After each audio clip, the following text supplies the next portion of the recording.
Today's shoot is a straight beauty shot. I'm going to use white and probably tan on the backdrop.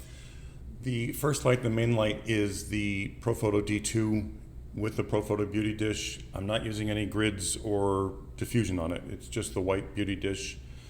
Down below I have the A2 in the Clic Octa, the little one. I want to be able to control the light more than I could with a reflector. A reflector would work just fine. For me it would be white, some people it would be silver, and you would just raise it and lower it too.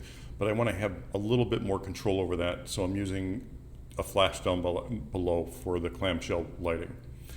Behind the V-flats, I have two of the DP1000s pointing into the V-flats to white the backdrop, for an even white backdrop. That's a simple setup. And then I have an LED, those little coal bars, which I'm going to be using forever. I love these lights, by the way. If you haven't seen the video, go watch it. They're really, really good.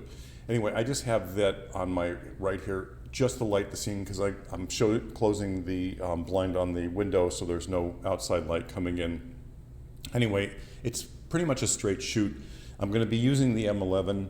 I think the M11 sensor can handle this without issue, and I'll be using a 50mm lens. If I do go to the Hasselblad for a couple, I'll be using the 65mm lens, which is equivalent to the 50. I don't think I'm going to need the Hasselblad sensor, but I may get itchy and just try it anyway. Anyway, I hope you enjoy the shoot. If you have any questions, leave them below, and enjoy. As always, I'm starting with the gray card, imperative for Lightroom later, for the color temperature. The next thing is I am tethering wirelessly. Now, I believe tethering is a must in studio, especially if you're older, but in general, it makes life so much easier to catch the issues on a bigger screen than on the small screen in the back. You can see underneath her chin. Yes, I would have seen this on the back of the camera, but I can see it a lot better when I'm fine-tuning lights, especially with an underlight like this, that fill light. I really need to tether, and the larger iPad screen versus the camera screen makes it so much easier. I gotta say, the M11 with the Leica app, the tethering is seamless and easy. I hate a cable coming out of the camera. That's personally why I don't tether, but now that I have the M11, I've been tethering so much more because it's you just connect it and it works. I take a picture, seconds later it shows up on the screen, and it's just seamless. So I love that, and thank you, Leica, for creating that the way you did, because it really does work. Now, as far as the light's concerned, I'm going to fine tune piece by piece until I get it exactly where I want it. Once I have it exactly where I want it, then I can start shooting. Now, the only hiccup in this is this is my daughter, so she wants to see the photos. Now, if this was a regular model, I would not have that screen anywhere near them or in their vision. I know a lot of people are like, well, it's so much easier if they see and they can fix their mistakes. Well, the problem is when they're constantly looking at the screen after every single shot and then looking at their mistakes and nothing else, it causes a problem. It causes a stall in the flow of your shoot. And you can see, like, every image, she's turned towards that screen. For me and her, I can't do anything about it. It's my daughter. I can't tell her no.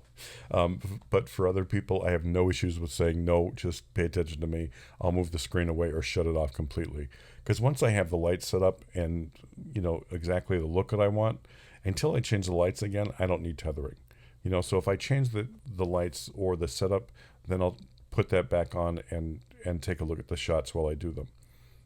I have a commercial shoot coming up. It's going to be the same thing, but only the designer is going to be able to see the screen, not the models, so they can make sure that their clothing looks good and so forth. Now, the Beauty Dish with the D2, incredible. But remember, you can throw an A2 or, if you have Godox, an 8100 in a Beauty Dish, and it's going to work. I love the look of the Beauty Dish. The key with a Beauty Dish is adjusting it and making sure it's lined up with the model correctly.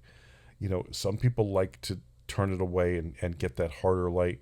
You know, the point of a beauty dish is having that disc centered on the model, so they can't see the light itself, and the dish itself is creating the light on their face. That's a big must for me, because I need that look of the beauty dish. I can use a beauty dish for most anything. You know, I know big, beautiful, soft light is great, but I want that harder look. And you know, you know how much I shoot hard light. This is like a really happy medium. I get that harder look, I get the softer light, and it's all in one, and I love it. I'm using that handheld fan again, that what they use for a cleaner. I absolutely love this thing in the studio. I think I've been using this on every shoot. So if you haven't seen this, go back a couple videos and watch this. I love this thing. You know, to blow the hair, handheld, just boom, I just blow it and it's done.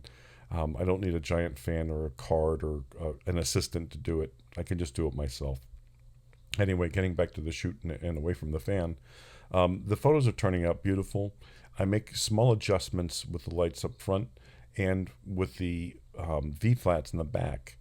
You know, right now they're just falling on the backdrop. If I just pull them out just a little bit, I can get more fall on the model themselves. So I can adjust the rim light that is actually, you know, going towards the backdrop just by moving those V-flats just a little bit. Now this time I changed it up completely. I put the two V-flats up on the side of her. One on the left of her is a fill. I'm using the white side, and on the right of her, black to block the light, because I am getting reflections off that window shade. So I wanted to block that and give myself some negative fill. I move that V-flat further away, and you can see on the left side of her face, it falls off a little bit better, which is perfect for me. Now, you can see the distance of this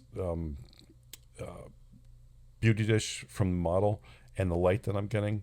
It's soft, but yet it has a good definition. And man, that's everything to me. I love this look. I love the look of a beauty dish, period. And again, you can use a small light in a beauty dish. You just have to get the adapter to make it work, and it'll work fine. If you haven't tried one, definitely try one. You'll really enjoy it, and you'll enjoy the output from it. Just don't get frustrated. You know, learn how to use it, learn how to adjust it, you know, move it, take your time with it. Anyway, I hope you enjoyed the shoot. It was fun doing, and even with my daughter, we had a blast. So thanks for watching as always.